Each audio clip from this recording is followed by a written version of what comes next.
Hey, Alex. Hi, John. You know what I hate? What is that? Nothing nearly as much as this movie hates that one British woman. And by this movie, I mean Jurassic movie.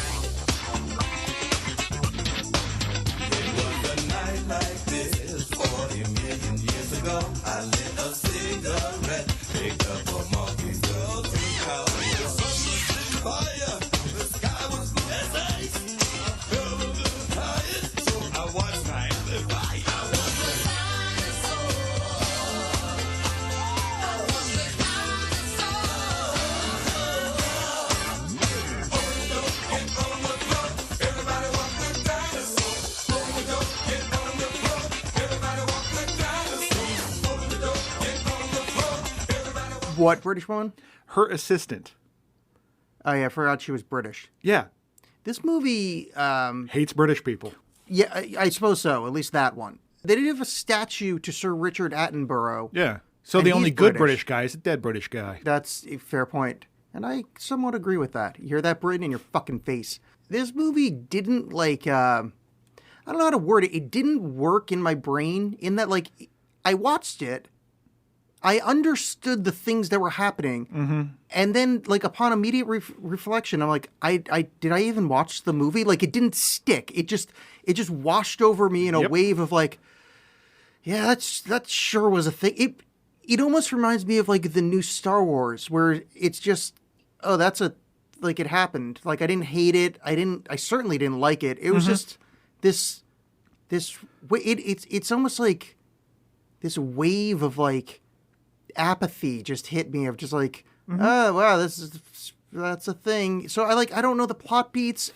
It felt like it was 9 hours long, but apparently it was only 2. Yeah. Yeah, it's the flattening of everything into content. It just doesn't matter. It just get you in the seats, whatever, ship it off to China, move on to the next thing.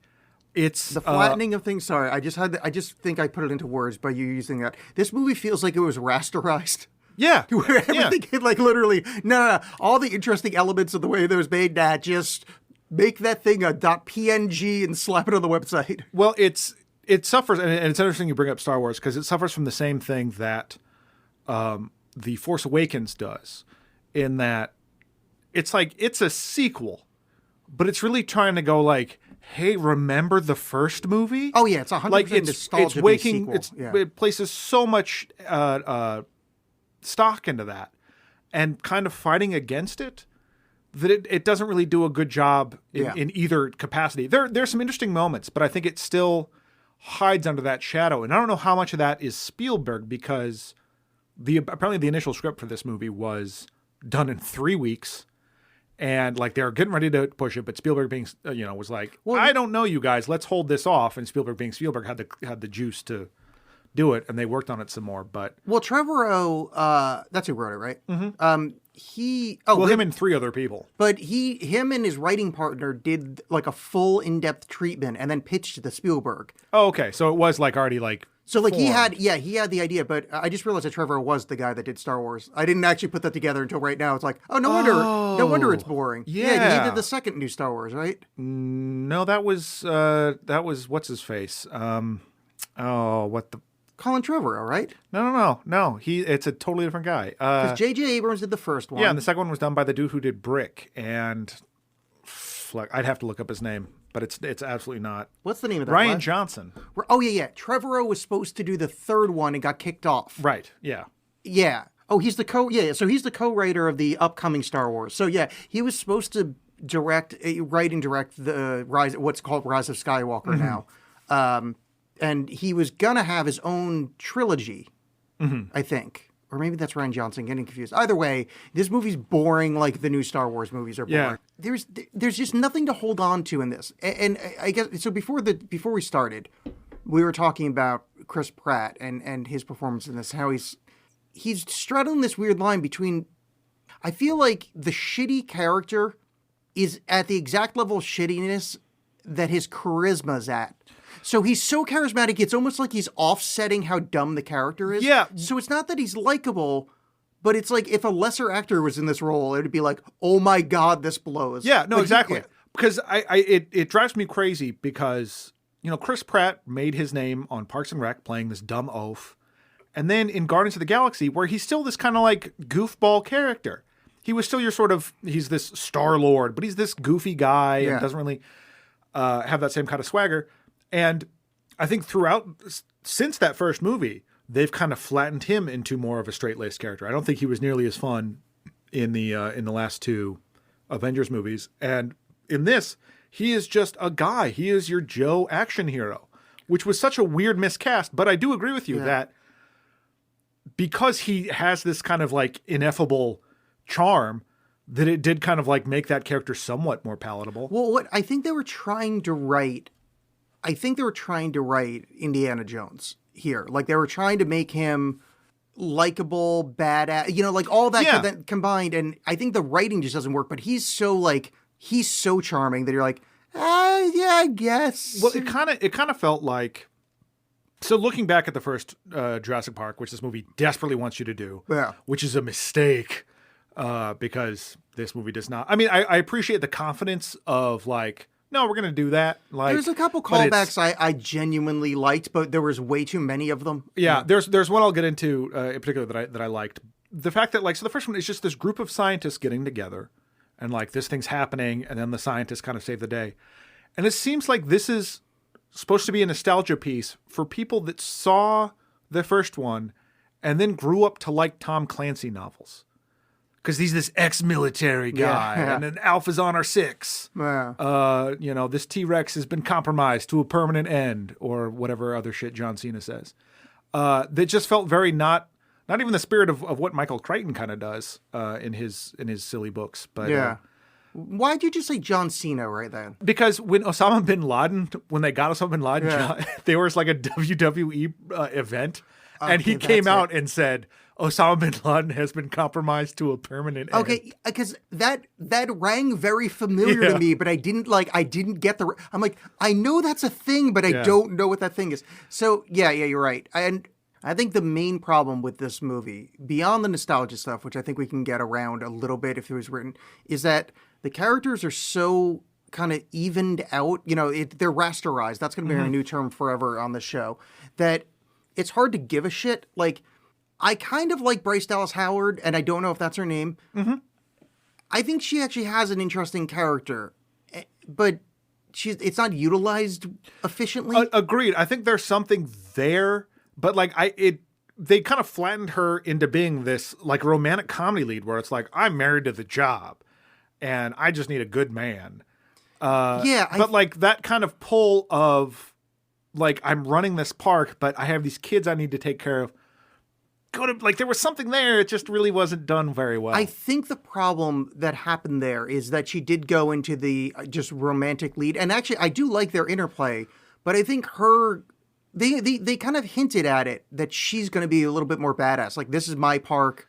I'm going to. Yeah. But I think they needed her to literally say something like, this is my park. I'm going to take it back. Like, let her kind of flex a little bit. But they didn't. So it's like a little bit like, big strong man's going to take care of me, which isn't.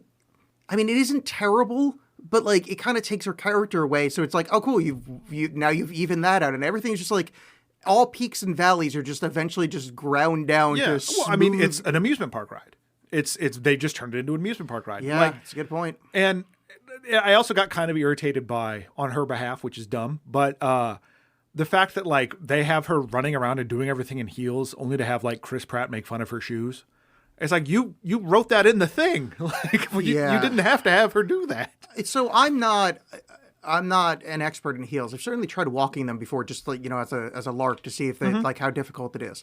I feel like, especially in a grass and jungle environment, wouldn't just taking your shoes off be better? Most likely, yeah. But I couldn't help but think of that old thing about Fred Astaire and Ginger Rogers, where Ginger Rogers just did everything Fred Astaire did, but backwards and in heels. Where like she's like running and doing all the same shit that Chris Pratt is doing, but in heels. Yeah, I mean, and then he makes fun of her for it. Fuck you, Chris Pratt. Well, I mean, I think that's inaccurate making fun of, because frankly, in a muddy terrain, running in heels is just idiocy. But that's just dumb writing to even include that. But there's so much of it that's just like a little bit off. Like, they want Chris Pratt to be an ex-military guy, but he's also kind of like a hippie surfer. Yeah. Where it's just like, I don't, and this is a personal prejudice of mine, because I've said it once, I'll say it again on the show. I do not support our troops. him being ex-military, I don't like for his character. Because at no point does he carry any, like, scars or baggage of military. Mm-hmm. It's just like, nope, good with guns. That's all this massive responsibility of joining the armed forces are. It's just, nope, good with guns, good at running a pack of people. Well, it's the same kind of thing, building off last week with kind of Hulk being this sort of version of America, the way we view ourselves is that, where it's like, no, but I know all the cool stuff about military. There's nothing bad about military. Totally. I've never actually had to kill anyone, but I can say Alpha Niner. Yeah. And this guy's on my 6. Which that was, and again, talking about like sort of mismatched themes. The whole thing, and obviously the whole thing in the entire Jurassic Park series is, man thinking he can control something and nature sort of running its course and doing its thing.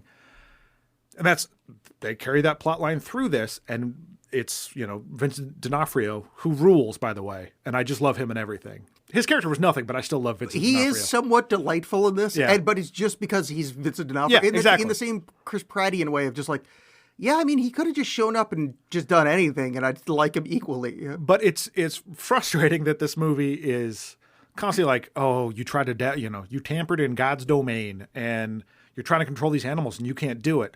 But Chris Pratt can do it.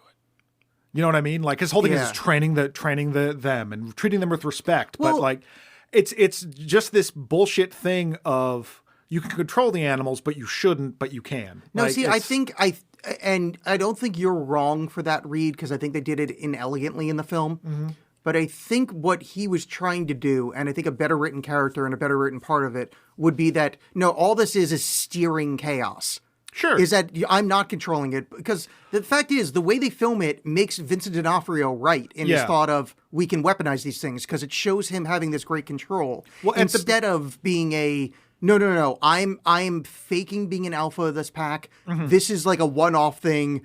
They're probably going to eat me at some point if they see me limp. But they didn't do it that way. They did it as, no, I'm actually in charge. Yeah, well, I think you can bypass that, because at the beginning when the dude falls in the pit and he has to jump in to confront the raptors head on. It's one of the only moments of actual tension in this movie, by the way. And it was actually good. And then when he escapes, he runs out. They come at him. Yeah, totally. But then later, he's driving a moped right next to them. You take out that thing, that's way better. Just that one shot, I think it still all kind of works. Yeah. Because, I mean, this is a summer blockbuster. It doesn't have to be anything super amazing, but this is so just tepid. But those things are important, because it really does. It's like we were talking about last week with I almost called it Over the Top with what the hell was the name? No Holds Barred. No Holds Barred. I almost said Ready to Rumble, which we have to do eventually. Is that Kurt Fuller is proven right over the course of the film, but Vincent D'Onofrio is right in this movie if Chris Pratt is in charge of them as well as he is, and that's a problem. I mean, you can't have your villain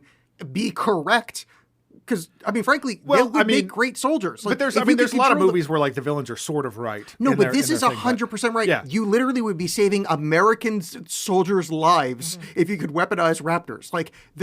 He's literally a patriotic, wonderful man for his thoughts in this. There's no evil there. He's literally saying, oh, they can go into caves in Afghanistan and root out terrorists. That's a wonderful thought. Like that you're saving humans. This is so. Well, but there's also, this movie also has a thing where another theme that I kind of like is the whole sort of the way corporations and entertainment work. With it, the park exists, but they want to keep growing and doing better because people just don't care about dinosaurs anymore, and it's reflected in this scene that I actually really like. As much as I hate those two fucking kids, and I could go on and on about how much I hate those fucking kids, where the kid is on the phone and behind him is the T-Rex eating the goat, which in the first one was such a thing. That was this huge moment, and he doesn't care. He's on the phone.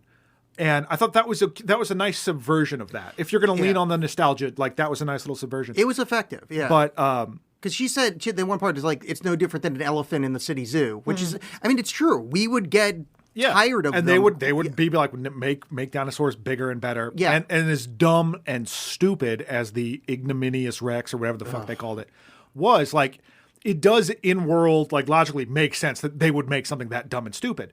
But for a movie that's about that, to be full of fucking product placements for Mercedes and be a $1 million Hollywood movie is a little empty, I think. This isn't Sorry to Bother You we're talking about. And there was in one of like the trivia things I read or something, it was like, oh no, Trevorrow, Trevorrow, yeah. Trevorrow and the rest of people really wanted to bring that to the forefront. It wasn't requested by the producers. It was the director that really wanted to make a comment on that. It's like, no, that I don't believe that for a second. You got the monies to do that. Yeah. So the Indominus Rex, here's another problem where I think this movie is so like, again, it's so baseline that like it could have gotten so much better or so much worse with like tiny little changes. Why not make like, so you have this control over the genome so much. So what you made was essentially a spikier T-Rex that's not that much bigger, because during the T-Rex fight, I mean, it's bigger, but it's not that much bigger. It's spikier, and then all of its other attributes, like it can cloak, it can change its heat signature or whatever. Park goers can't see that. Right. So why not, instead of all of that dumb stuff, make a fucking giant dinosaur? So like if you have control over the genome, why not have like, so if a T-Rex is 20 feet tall, I don't know how big any of the things are, why not make literally a 40-foot one? In the same way we can, like, even with our current technology, we can make those giant, like, those kind of yoked cows that like they make like all the beef, like why not just make a yoke fucking T-Rex instead of, oh no, this one's spiky and 2 feet taller. It's not, it'd be like, if there was a guy that's 5'6" in here, I would walk up next to him and you're like, look at me in all my glory at being 6'1". Well, there was a little bit towards the end where they're like, well, here's a T-Rex but smaller that we're gonna. I know there was just like a computer thing where that one really annoying kid is like, that's not a dinosaur. What that was supposed to be the one that was being made for Vincent D'Onofrio. Right. Yeah. Like that was going to be the soldier dinosaur. Yeah. But even which, by the way, hey John, you know what's a better movie? That one? Soldier Dinosaur. Yeah. Well, actually, yeah, that sounds great. Fucking Soldier Dinosaur, right? But like Delta actually, and Blue Dinosaur Soldier is a character in X-Cop. Perfect. Yeah. Delta and Blue get their own spin-off, a la Hobbs and Shaw. They learned how to talk. Like, remember that monkey that got sent to space in The Simpsons where they're like, are we going to tell them that all the monkeys that came back super intelligent? I don't think we'll be telling them that. I don't think so Delta and Blue become super intelligent. They start talking and they'd be like, so Delta, yes, Blue, you know what we're going to do tonight? We're going to solve some fucking crime. We're going to drive a car. Yeah. And then they go and overthrow King Koopa. But it's kind of baffling to me that you would have this thing that can camouflage and all this stuff, and those aren't selling points about how awesome this thing is. You know what I mean? And again, like in movie logic, it makes sense that something that a corporation genetically spliced together would be like, no, have it have crazy, stupid teeth that aren't necessarily like functional for it to shut its mouth. Have it look like a Todd McFarlane Spawn character. Yeah, it really does. Like all this shit. It just, I get it, but it still just seems stupid because dinosaurs are awesome. And I got super excited when the thing was fighting. I don't even know what the name of the dinosaurs are, but those flat guys with the armored backs and the hammer tails. Oh, yeah. Because when I was 8 years old, I loved those things. And like you have all these dinosaurs, they're rad as hell, and you have to make one up. Again, in universe, totally makes sense, but just, I don't know. So my question with the Indominus is this. In the original movie and the original book, the conceit is they used frog DNA to fill out the holes. Right. And they used dino DNA. Yeah. Which, by the way, I love that Clippy or whatever the fuck that thing's called was there. I love that. And I like that he was in the screen in this one. But was the camouflage and the thermal stuff, was that in this movie accidental? Because at no point did they say, oh, it's like before it got out, they didn't brag about being able to change color. They didn't brag about it being able to change its heat signature. Is this a play on the original concept that like the frogs can change sex and that's how they started breeding? Well, basically, yeah, because they talk about how they had to fill in, and we've been doing it the whole time. That we've been filling in with these things. But again, it baffles me that you're not like, look what we just made it do. No, but that's what I mean. Are they aware of that until Indominus in this movie turned its heat signature off? Did they know it seems like B.D. Wong's character knew, because he wasn't like, it's doing what? And another high point, and again, this man can do no wrong. BD Wong is great in this. BD Wong fascinates me because, and I've never bothered to look this up, he has always been, and featuring BD Wong. Like, he has always been like the special guest. And I love him. I think he's great and everything I've seen him in, but I don't know like how he got that cred. My guess is that time that he sang that Tori Amos song on Oz.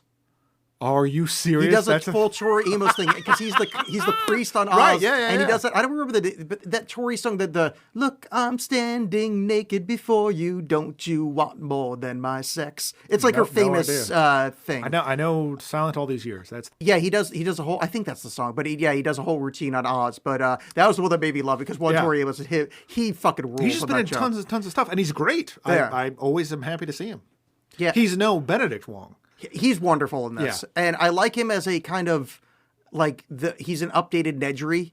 He is, and in this way that, like, isn't cartoonish, because I feel like they were pushing that on, his name, Jake Johnson? They, I don't know who that is. All the computer tech people in the room, what's your name from Comedy Bang Bang? Lauren Lapkus, that was not necessary at all. Any of that was not necessary.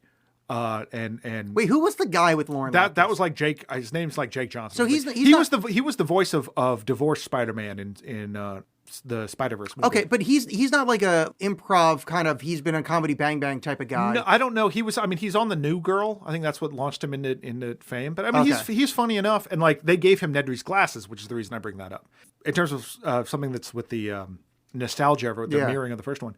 Is it seemed like it was trying to maybe do that, but have that Nedry be the good guy. Yeah. And it just, none of that stuff ever worked for me. See, it was so pointless. I liked their interaction, but I thought he was not good. Well, I mean, I liked their interaction, but it was a different movie. Like, it was not necessary. See, I liked it because I don't want a whole movie of, oh, it's so scary, dinosaurs are chasing us. Like, we've done it before. So I do kind of like the kind of, kind of diluting it a little bit with a bit of comic relief. And even though, but they do serve a purpose of saying like they're the guy, what do they call it in Spider-Man? I want to be the guy behind the chair. Yeah, the guy in the chair. Yeah. They're the guys in the chair.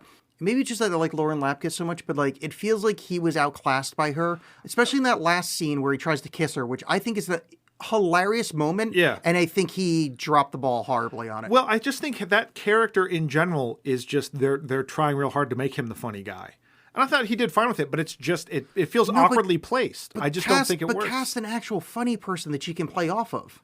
I disagree. I think he's funny. I just thought the whole having that like wacky. No. I mean like when I say I don't mean a comedic actor. No, I know. Cast an actual funny person. We're saying this. I understand what you're saying. Yeah. I'm saying that it doesn't matter who's in that role. That role sucks. Is that I don't think there's any saving of that role. The whole thing where he's like, oh, I like my decks. It's kind of chaos. And she kicks the trash can over and he knocks out whoops. Just, there was so much bloat in this movie. That desk thing. But I liked him having the old Jurassic Park shirt. I thought that was fun. Yeah. But I liked him staying behind and trying to be a hero after watching Chris Pratt this whole time. I thought that was a fun beat. But I think it's just I'm imagining Ben Schwartz just to pull any good improv actor out of my ass. Mm-hmm. Somebody that like I think that makes those scenes better, and I think they make them stand out less. Well, I think I think what really irritated me, I wouldn't be as irritated with the whole thing if there wasn't that last shot of him like going. And turning and shutting down the control room. Incredibly stupid. None of that was owned or was earned. Like that was just dumb. Very dumb. But I like somebody's got to stay behind. And I like him kind of play acting badass. Yeah. That's a fun moment. But again, I need a better improv guy or somebody that's better at it there. But I don't hate those scenes mostly because this movie's already quite boring. And if the whole movie didn't have some kind of levity in it, think about how long this would feel. Like if it still did. It's but only at the 2 same hours. time, like imagine not having those scenes, that sorbet of scene, even if they're not that great.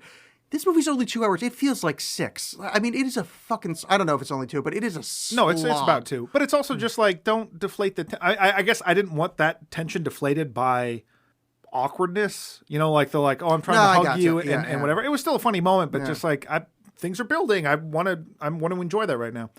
But speaking of funny people that are completely pointless, Judy Greer. Oh, that's the sister. Funny. Yeah. What was any of that? What was any of that? So the 2 kids are there on the island because Bryce Dallas Howard's character's sister sent them there. She hasn't, their aunt hasn't seen them in 7 years. There's some strained relationship there. Also, the parents are apparently getting divorced. That's mentioned and then dropped immediately. None of that fucking matters. I don't get the father even being in the picture anymore. Because that guy, he looks very familiar. He's a that guy actor that's been in tons of stuff. Yeah, but. So he's got that face. Actually, he looks like the new dad in Ant-Man. Like that kind of, just that guy. Yeah, but you didn't see Ant-Man. Yeah. But cut that entire thing. It's so incredibly pointless. Why not just single mom? Hey, your aunt wants to see you guys. Free trip. I can't get out of work. Done. Yeah, just have them show up on the island. Yeah, that's what they did with John Hammond's grandkids in the first one. But which I didn't like those kids at the time. But and that's what I brought up with the British lady. So they're sent to go hang out with her, and she apparently running every aspect of this park, pawns them off on her assistant, who's not like a bad person. She's just on her phone doing her job and like is kind of like makes a comment about being overworked. But the movie treats her like shit, like a villain. Yeah, the kids are away from her and she dies just horrifically. But here's something I really need to point out about her. As a very attractive woman. Oh, the British lady? Yeah. Yeah. Like, I know we talk about like guys being attractive on the show, and I feel like I'm owed a little bit that I'm actually allowed to comment on a woman's looks after the I'm going to say 20 men I've lusted after on this show. As a fine-looking woman. Sure. And I kind of hated that. It's like, oh, yeah, that her role is that lady that's there for a little bit. Why not just not have her in the movie? Right. Well, because her utter pointlessness? Yeah, she doesn't really serve a purpose. And, God, I hate those kids. Now, in the original, which is the only one I've seen. I don't know if I've mentioned that yet, but I haven't seen 2 and 3. I remember seeing them in the original, kind of being irritated by the kids a little bit, even being a kid myself. But, like, these kids suck. They're like, they barely have characters. There's the weird little kid who's, I guess, on the spectrum or something. Like, he's this bizarre know-it-all about dinosaurs that has no personality other than to be annoying. And then there's the older brother who likes to just stare at girls. I can't, like, not in the way this movie intended it, but I loved that scene.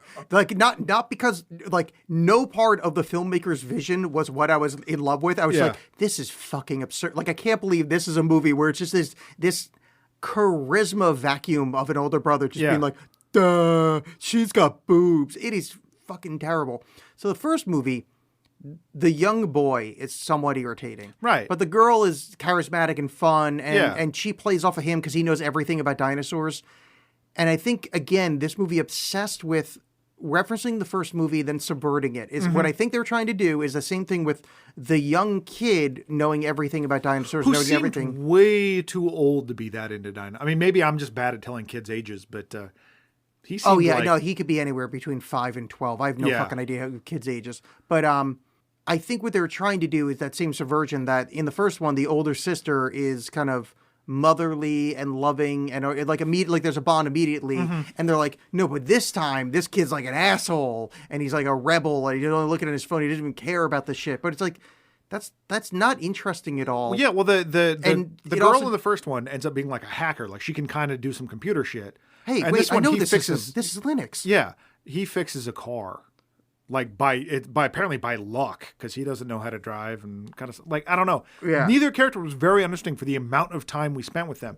And then, talking about the subversion stuff, boy, this irritated the bejeebers out of me, is when they're in, they get into this gyrosphere, this plastic ball. Wonderful idea, though.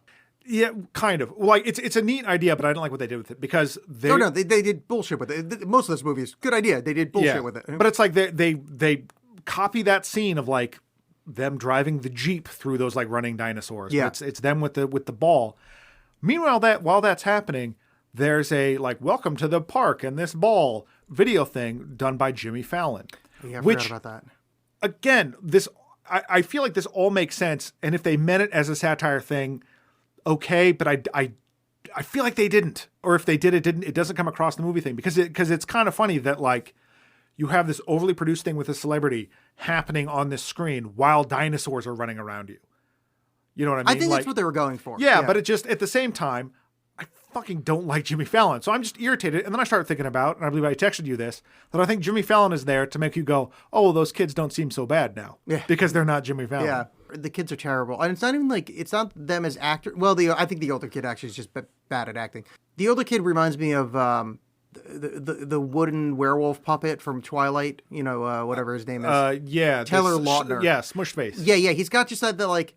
I'm handsome for 16, but I have nothing else with that. Yeah, they're terrible. I think the Jimmy Fallon thing would have come across better if they hired charismatic child actors, and they didn't. Yeah. They've got a couple of fucking Jake Lloyds in there. Yeah. Where it's just okay. But then they spend so much time telling you that they're not in danger, that thing is totally safe.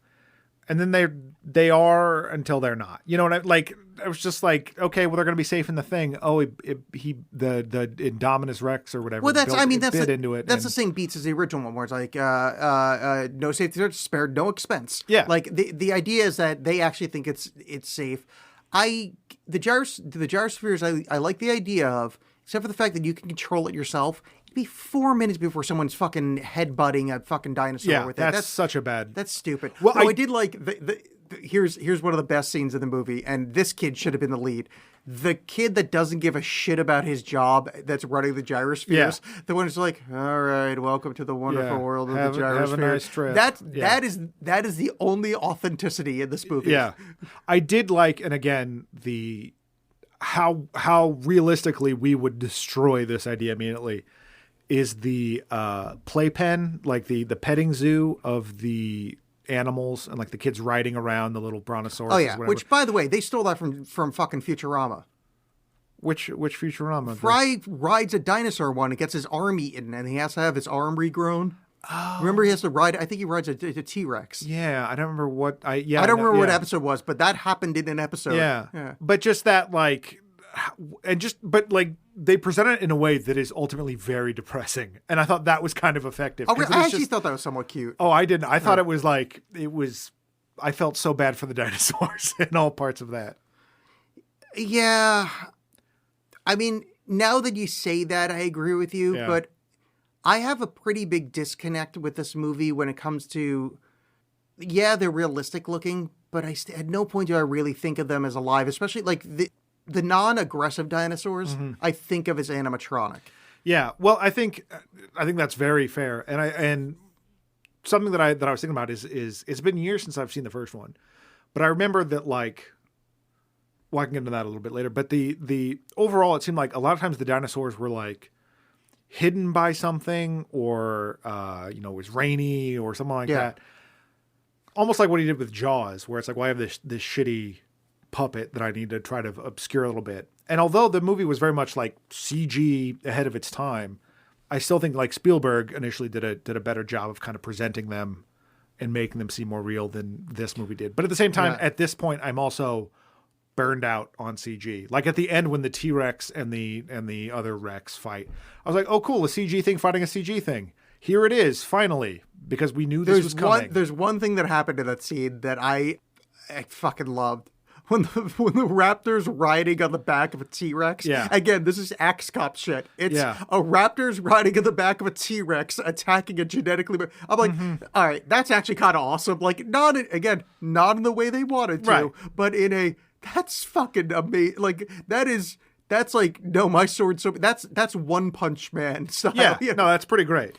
The original movie, because he's a competent filmmaker, which I think is a big difference to this one. He saved the reveal of dinosaurs to make them grandiose and amazing. Like you don't see a dinosaur in the original Jurassic Park for, I'm going to say 30 minutes-ish. Right. Well, the first third. And then it's this sweeping reveal of brontosauruses. Because first they see, like, the lady flips out about ferns. You're like, this fern hasn't been around since 335 million BCE or whatever. And then Sam Neill taps her on the shoulders like, you see his reaction to it. And then you see this sweeping, and then the who I think is the most unfair man in the universe. Who does the score? I can't think of his name. John Williams. Unfair, because he knows how to fuck with your emotions. Oh, yeah. And he fucks with your emotions with this sweeping score, and then you watch the brachiosaurs or whatever, and it's like, this is amazing. This movie opens with, like, they're like, hey, we're at the park. Hey, look, there's things being exploded. Well, here's a giant thing biting a shark in half, which, if you had built to it, like, maybe introduce Chris Pratt first. Like, give us humans to care about before the onslaught of this stuff. Well, that was something that really irritated me was... I like that theme. The Jurassic Park theme is very this Hollywood blockbuster, John Williams bullshit that I still really love. That theme really plays when they arrive at the park, and it reaches its head as it goes out their window, and you see the park, and it's just a resort. Yeah. Like you saved it for the reveal of a resort. Yeah. It's just buildings and people. It's concession stands. Yeah, like, fuck you. And again, like, I don't think this movie is smart enough that it's like trying to make some sort of subversion or some really subtle point about that. So I think they were trying to make that, because I think there was other points in the film where they're kind of mocking the idea of it, like the commercialism of it, and like trying to do like an anti-Disney thing, but like but how do you do that as a Disney property? Yeah, exactly. And, it's an utter whiff, and it did not work out well. But I think that's what was in their heads when they were doing it. It just didn't work. But it just Now, another question about this film versus the first one: can I stop holding on to my butts now? Never. Okay, so I still need to hold on to your butts. Yes. Okay, good. Did Samuel Jackson tell you to stop? He did not specifically. Then do not stop. Okay, Vincent D'Onofrio. Yes. So he is from InGen. Yes. InGen is the company that owns Jurassic Park in the original. Is it? InGen was the one that made the dinosaurs. No idea. Okay, so you can't help me here, because I'm very confused. Well, we can talk about the confusion then. Who does he work for, and why is it secret, and what's happening? Yeah, I didn't really understand that because it was his whole thing is he's working with Chris Pratt. He wants to weaponize those dinosaurs. Well, no, he wasn't working with Chris Pratt. Chris Pratt knew who he was, but it felt like he was Chris Pratt's boss. See, to me, it felt like he had just shown up. He knew who he was, but Chris Pratt wasn't Chris Pratt wasn't training them for him. No, he was training him, but it felt like, okay, here's what it felt like to me. That's what I'm saying. I'm very confused by this. That Chris Pratt was training them. Yeah. And then Vincent D'Onofrio was like, we're going to make these damn things into a weapon. And Chris Pratt's like, nuh-uh. And Vincent D'Onofrio was like, yeah, that's what this has been the whole time, you dum-dum. Okay, I get that, but I don't get the subterfuge. So if he works for IGN, which I'm gonna just assume owns the company, or at least was the one that made dinosaurs, which I'm pretty sure they did in the original. D'Onofrio says, I'm with IGN, and then like at the end he comes in with this crack team of military people to like storm the island to kill everything. Mm-hmm. He works for the same company. Like I don't. Well, like, I think I don't. It'd be like if Disney, like that episode of The Simpsons, Itchy and Scratchy, where the robots go back. It's not like. We're from Itchy and Scratchy headquarters. Now we're really gonna do the same thing everybody else is doing. I don't. It felt like the Indian guy that flew the plane or that flew the helicopter was the actual owner of it, but maybe like he bought out InGen, because it seemed like Vincent D'Onofrio's character was making a power play to like control the assets. No, the Indian guy, because he says that Hammond chose him to take over after his passing. Yeah, I don't know. Is the short answer to this? I don't know. And I could not care less, frankly. So, but the real question is Rip the Battle of the Tough Guys champion? Technically, yeah, he's the only one left alive. Okay, because he didn't get a belt at the end, and I feel like I think it's more of a honorary title than a belt. Okay. So when the sequel eventually comes out, yes, when they reboot of No Holds Barred, yeah, the D'Onofrio thing, and I love D'Onofrio. I think that would be awesome. Kurt Fuller comes back as Kurt Fuller Jr., and he gets back at Hulk for killing his dad. Oh, that would make me really happy, because Kurt Fuller's still looking good, and it's still fantastic. Thank you for the retweet, Kurt Fuller. Have you seen any of the Netflix Daredevil? I saw the first season. Yeah, D'Onofrio. He was the only thing I liked about it. Yeah, he's really good in it. I like the guy that plays Daredevil, but D'Onofrio is so fucking good in it. Yeah. And he shows up periodically through the show, but like he's wonderful. And D'Onofrio is one of those actors that I think he's so good at acting that like I kind of hated him for a long time. Yeah. Because I got him confused with his roles, which is kind of that's like the mark of a good actor. Like he is so great in Men in Black. Like obviously, Full Metal Jacket and all that stuff. He's the bug guy in Men in Black. He's the guy that, he just does some really great physical acting in there, and it's like almost unrecognizable. And I love him for that. And of course, Bobby Gore in Law and Order: Criminal Intent, the best Law and Order. All you SVU people can go to hell. CI for life. So speaking of, I've never seen Law and Order. Speaking of the Indian guy that owns the park, why was he there? Because he was checking on his investment. But he's like what why? Like, I mean, I get in the story they wrote, they went, this will kill 8 minutes. Yeah. But like what he does fucking nothing. No, he doesn't. I don't. Yeah. I mean, other than I liked Lauren Lapkus being upset that he dies. Mm-hmm. He's got a weird like helicopter flying arc. Yeah. Yeah. Again, also, something that didn't. That guy in the back of the helicopter, he's like, "Hey, where'd you serve?" He's like, "Afghanistan, sir." And the guy in the back of the helicopter seems really afraid. What's happening there? Is he afraid that he's afraid of being back in the helicopter? PTSD. I have no idea. But like, okay, so he doesn't, because he knows that the guy's not a licensed pilot. I don't know. But these are people that are helicopter soldiers. Don't they know how to fly a helicopter? Well, they're helicopter soldiers, not helicopter pilots. But they have to have basic. I've been a car passenger before. That doesn't make me know how to drive a car. I mean, I do know how to drive a car anyway, though, and I want that to be clear. I've been in a car with you. I don't know. I don't know if you really want to say you know how to drive a car. Exactly. You old lady your way across. I'm saying get in the car with me, the old lead-foot Bolin. Yeah. I go at upwards of 4 miles per hour over the speed limit sometimes, John. It's another thing in a long line of why is this in the movie? For being, and I hate to say this for how long this movie actually feels, a spry 2 hours, because it seems like so many of these movies now are at least 2.5 hours. It still doesn't need to be that long. I will say, though, a sequence that I did like is the whole pterodactyl scene. Other than the unnecessarily gruesome killing of the British lady that we're apparently supposed to be glad she's dead. That was like a Rube Goldbergian nonsense. That was stupid. Yeah, the fact that they grabbed her and then dropped her, another one grabbed her, it just felt like I should be like, hooray, she's finally gone. But she was fine. But it did feel like the birds, and I kind of liked that homage. No, that looked nice. It was a decent sequence, but the thing with the British lady was just like annoying, and also we joked about it before. I don't know if this is when the mics were on. The weight of dinosaurs, like when there's a person in a suit doing it. Yeah. Those pterodactyls felt like they weighed nothing. Yeah, it feels like Birdemic. There's actually a lot. No, a lot of this movie reminded me of Sharknado. Where the Indominus just wants to kill stuff. It doesn't need to eat. Yeah. Where it's like in Sharknado, where it's like, why do the sharks keep eating things? Like they're out of water right now, freaking the fuck out in the air, and they're like, oh, you know what I would do is have a snack. It'd be like if you and I were like sunk underwater and then go, yeah, I'm gonna hamburger.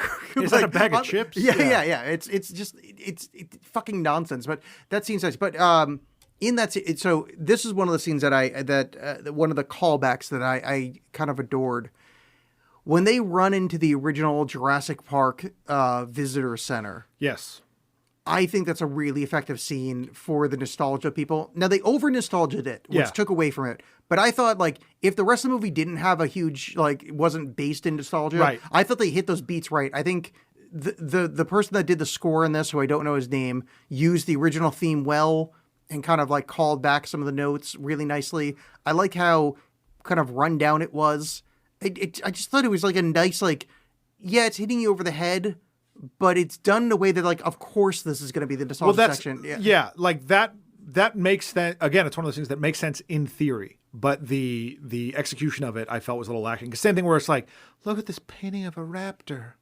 You've just been in a museum with holograms and stuff like that. What is so special about this painting of a raptor? I didn't like him stopping there, but everything else, I liked him picking up the bone from where the T-Rex ran through. Yeah. Them finding the old Jeeps were super fun. That was cool. The dumb telescopic night vision goggles, that whole it's fun, and I like seeing kind of millennials interact with this what the fuck is this? Right. What is this 1990s? And there was a 1990s? Yeah, and just have that exact reaction of just what, huh? Rather than being like, oh yeah, this thing. But I will say that same kind of thing made no sense to me when they later got to the lab to find that everyone had been evacuated, B.D. Wong was gone.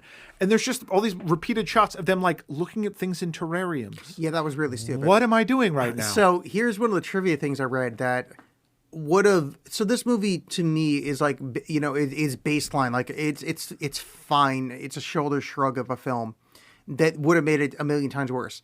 Apparently, and I don't know if it was filmed, but they end up in the same area attacked by the frilly spit in Nedry's face dinosaurs and find the embryo thing. Yeah. Like they literally go to that same spot and find that embryo. It was just like, are you fucking, this is ridiculous. Yeah. I'm glad they got rid of that because that's really absurd. Like that's like, I get you're trying to call back, but so one of the kind of overarching questions about this film that how much does the public know about Jurassic Park V1? That's a good question because I haven't not seen the sequels.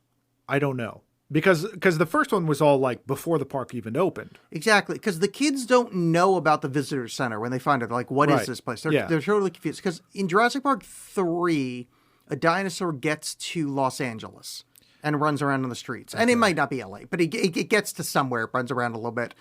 There was going to be a Jurassic Park LA. I think that is the plot of the film. But anyway, in this movie, do they know about the original park? Because I think that's like some people do, obviously, because there's references to like They Never Learn, and I feel like there's the whole the fact that there's even a statue to John Hammond on this stuff. Like there are people that have some idea, but as far as like vast public knowledge, I have no clue, and that might have been answered in the other. I mean, I doubt it because I'm pretty sure there's no continuity like planning here. But I mean, obviously, like a guy that next to Lauren Lapkus knows because he bought the original shirt or whatever. Right. But he made it a point of like this is collectors. It was expensive. This is a difficult thing to find. God, why were we spending any time with them? I'm still so just baffled. Like, and it's not just them. Just so much of the stuff is like just lean this up. You don't need any of this stuff. Yeah, it's just I think it's such a. I mean, it's a combination of defense and shitting on the movie. Is that it's not the dinosaur stuff isn't exciting enough. This movie would feel. I feel like if you cut the 5 minutes of Lauren Lapkus and that other guy or whatever amount of screen time they had, I feel like if you cut that 5 minutes, this movie feels 20 minutes longer. See, because I really liked the last action sequence, basically the sort of the slow motion. Take out the scene of him riding alongside the raptors, but him trying to fight the T-Rex or the Indominus Rex, finding out that it's part raptor and control the raptors, shifting over here, and then now the T-Rex is involved. All that stuff. I kind of liked that.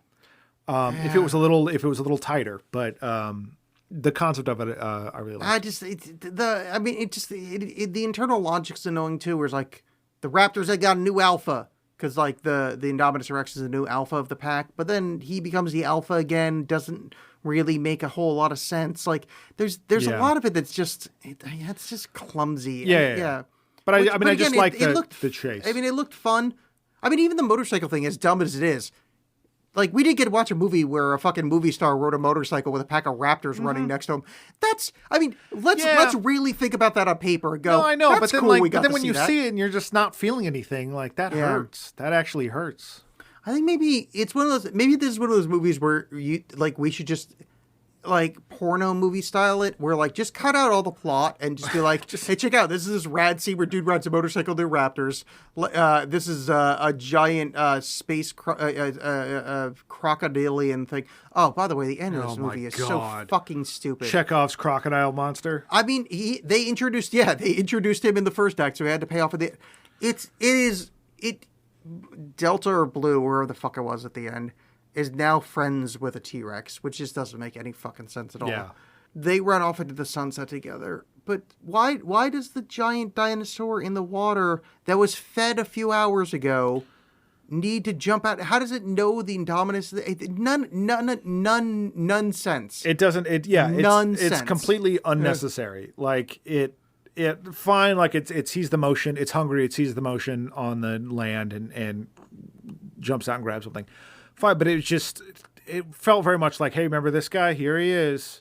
And stupid. Yeah, it just felt unnecessary. And though I did like it was them introducing them a Steven Spielberg movie where something exponentially larger than, I'm going to use exponentially 700 times this episode, vastly larger than a shark eats a shark as a Steven Spielberg movie. I mean, it's small, but I think that's fun. But I like that scene where they do that, and then just as a theme park ride, the entire stadium, like the bleachers dropping down to the underwater view, neat concept. Yes. I mean, again, if the rest of this movie wasn't such a bore, I'd be like, oh, that's really fun. Yeah. I mean, that's cool. I would go to that theme park. But, here's the worst part, too. If they open this theme park, I'd totally go and get fucking eaten. Even after all these cautionary warnings. We have 5 cautionary tales, and I still won't listen. And that's some of it, too, when like you see all the footage of the people like trapped at the park. Like, fuck these people. I don't care. Also, there's a lot of just go and fuck inside. Yeah. So here's and I'm going to completely ruin this movie. Oh, real quick, sorry to interrupt. Yeah, no, please. The Jimmy Buffett cameo. Oh, was there a Jimmy Buffett? I didn't even know There's apparently a Jimmy Buffett. It's like a split-second shot of when the pterodactyls are attacking. This guy carrying 2 margaritas gets up from a table and runs away.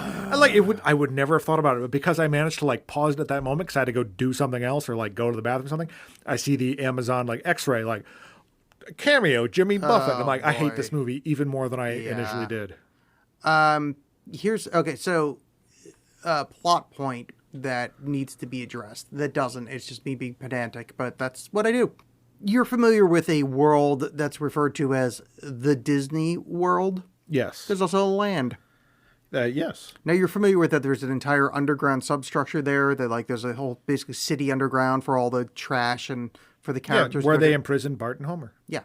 Why didn't they just have underground in this movie and that's where they could just hide people? Nope. Now, I'm not saying like this works, but like they spend a lot of time worrying about these aspects. Like in the first movie and this one about the safety of things. This movie is very aware of Disney World, although they don't name check it. You would think there would be a significant underground, presence. And I know this is probably fucking capital P pedantic. But when you're drawing attention to the theme park aspects of a thing and comparing it to Disney in a very real way, and John Hammond is Disney.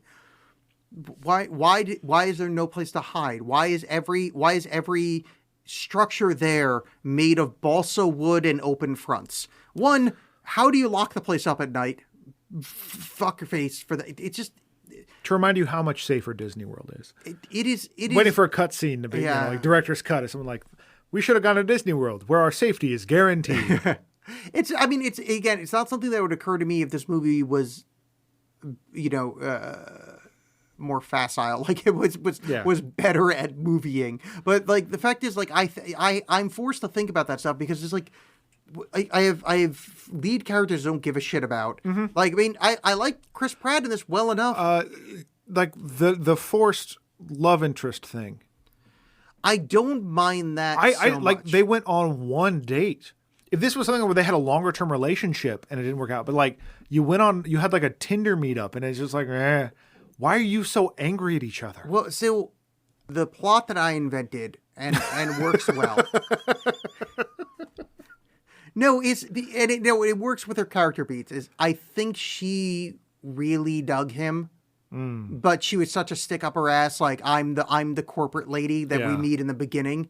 Is that when by the end of it that she's the realized full womanhood version of herself by the end of it. She gets so shiny by the end of this movie. Oh yeah, well let's discounting the shininess. She comes into her own power at the end, that she's like this kind of badass, rolling her sleeves up, kicking some fucking raptor ass. And I think she was kind of turned on by that part of him, but she was like this corporate kind of shill. And I think that's the reference they're trying to make, that it didn't work out because she was this, basically she needed to change for the band. And then everything, but like, I think that's the idea. It's like Prince and the Pauper, not Prince and the Pauper, but like that whole, like two different strata being attracted to each other. I appreciate that you were motivated enough to do this. Well, the main thing is I found her weirdly attractive. That's fine. I'm just saying, like, I still couldn't just give a shit about it. She looks a lot like Ron Howard. It's not fine that I find her attractive. Ron Howard's snack. I don't like you using snack at all. I don't have a second part of this sentence. I'm not fond of this. I don't like it. And let's stop it right now. No, she looked like Clint Howard. Yeah, now we're on to something. Yeah. So going back to how dumb the parents are, they show up at the end to the island. How did they get there so quick? Because everybody's still in this like triage center. Yeah. This is like, no one showered. This is hours after the incidents of the movie. Well, I don't know if you know this. So if a couple is about to get divorced, and then they are flung back together through trauma. Yeah. There's a kinetic force that sort of builds up, and they were able to utilize that to fling themselves to the island. Okay, so it's like the potential energy of divorce versus kinetic energy of togetherness. Yeah. Okay, that makes sense. Sorry, I forgot about science for a minute. Which I also like how like the conceit here is like your tragedy is going to force these people that really don't like each other to be together for a little bit longer. Yeah, And isn't that wonderful? But I think we need to. Sorry, let me put on my pedant hat here. I think we need to dissect this a little bit better. This movie, the way the inciting incident of the movie, is that she's sending off these kids and can't go with them to her aunt. Oh, by the way, it's also Christmas. Oh, let's not even bring that up. I didn't even know that. So let's say. So this movie takes place over the course of, I think, 2 days? Sure. Let's just make it up. Monday, they get on a plane. Mm-hmm. They get on a plane. They land in Isla Nublar on Tuesday. So it's now Tuesday. The mother goes to work or whatever, and the dad goes to do whatever he does. Yeah. By Wednesday, the park has exploded. Indominus Rex has been eaten by the water reptile. Yeah. Everything ends up. Later on Wednesday, in the triage center, the mother and the soon-to-be divorced dad walks in. Yeah. How does the news get from Isla Nublar to where they live that there's a problem? Twitter. How did they get on a plane and get to Isla Nublar to walk into the triage center to be there at the end of the film? It makes no sense. Twitter and the red-haired lady pulled some strings. No, the red-haired lady was stroking her nephew's head. That's it. Pulling the strings of his head. Oh, I didn't realize that he would. Yeah.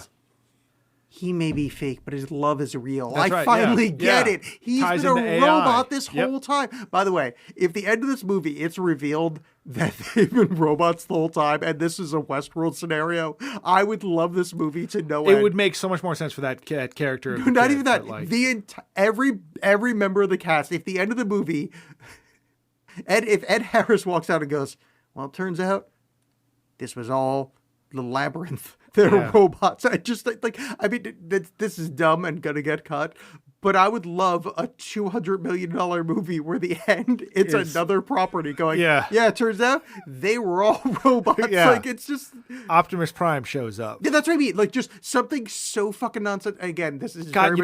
They don't know how bad the movie is, so they don't know to do this. But God, that'd be perfect. We are not that far away from that, though.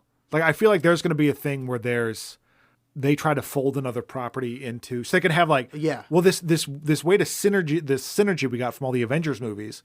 What if we could do that with like all our properties? And there's going to be some like Kingdom Hearts bullshit. Well, there's been reference, and I don't know how deep it goes, that they want to do Chev Chelios from the Crank movies into the Fast and the Furious movies. That I'm okay with. That they're going to try to like combine universes. Wait, how? But no, that's the idea. Is like that's like the fun joke is that Jason Statham. Okay, I think it was just one of the writers on one of the movies we're talking about it on Twitter or whatever. But yeah, okay. So that's Jurassic World. Here's the thing about this movie that makes me want to shoot myself. This was a slog. It was a bore. Yep. And I'm curious to see the sequel. Oh, I am absolutely not. No, but that's the thing. It's like in my head, the reason I want to see it is that it has to be better or worse. There's no way they can keep this consistent flat porridge. Yeah. This what the porridge of movies can't go on for another 2 hours. I'm like, I want to see it get terrible or I want to see it get good. There's no way you can keep I don't know where you go from here, but I could not care less. Like there's nothing about this movie that makes me want to remember it beyond this conversation. I've already forgotten most of it. So Jurassic World, I don't know if there's if on YouTube there's a supercut of all the cool scenes. Yeah. Because there's some cool scenes in this. If there's a supercut that's 35 minutes of cool scenes, watch those. Don't watch this movie. You know what I would say? I would say watch Aquaman. Just the one shot of the one like giant dinosaur thing. Don't say Dinosaur Island. is worth 10 times this movie. Don't say things like that. I'm gonna say if you want to, really? if like watch Aquaman, you'd do better to watch Aquaman than watch this movie. Watch Aquaman. 100%. No, I mean, I guess in comparison to this, but we could say watch Citizen Kane. Yeah, but I'm trying to meet this on its level. Like, obviously, I could say, like, oh, have a steak dinner rather than microwaving this healthy choice meal. But I'm saying have some lean cuisine, have some Aquaman. No, I think to meet this movie's level, I think we could come up with watch fucking Tango and Cash. No, I was going to say Terminator Salvation, because at least that movie's properly bad. I've never seen that one. Oh, don't. I haven't seen anything beyond 2.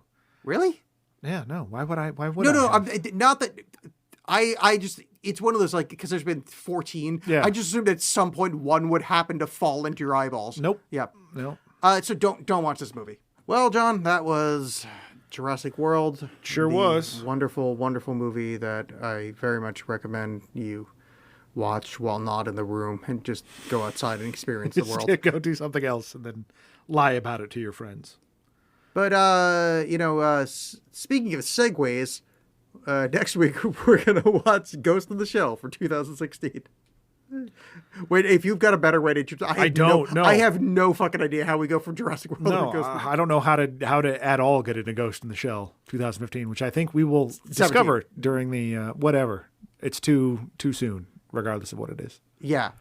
Scarlett Johansson, ScarJo, plays... An Asian woman. Robot Asian lady. Yeah. Who got a ghost in her.